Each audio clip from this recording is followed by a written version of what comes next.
Chers téléspectateurs, le meurtre du membre de l'opposition, Boris Nemtsov, le 27 février 2015, a été très médiatisé en Occident. Le tumulte médiatique et l'appel à l'éclaircissement de la part de la sphère politique ont donné l'apparence que les médias occidentaux procèdent de façon critique et que nos politiciens éminents se mobilisent pour éclaircir de tels crimes. Mais l'accumulation de morts mystérieuses et de suicides en Ukraine est un exemple qui nous montre que ce n'est pas toujours le cas, loin de là. Entre janvier et mars 2015 en Ukraine, 7 membres de l'opposition sont morts d'une manière étrange.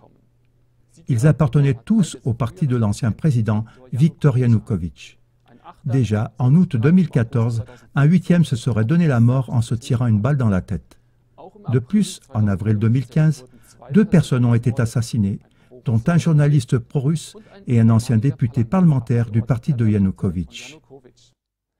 En outre, l'accident mortel du fils de l'ex-président Yanukovych, fin mars, semble plutôt étrange. Ces prétendus suicides et accidents sont quasiment passés sous silence par la politique et les médias.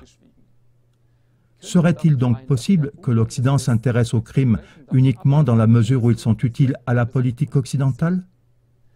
Alors que l'assassinat de Nemtsov allait dans le sens de la politique occidentale concernant la Russie, il était reproché à Poutine, les rapports médiatiques sur la série des morts dans les rangs de l'opposition auraient été plutôt dommageables pour la réputation du gouvernement ukrainien. Et à l'évidence, cela ne semble pas être voulu par la politique et les médias occidentaux. Mesdames et messieurs, si vous voulez également que les distorsions médiatiques soient stoppées, s'il vous plaît, faites connaître largement cette émission et nos autres émissions de CLA TV. Au revoir.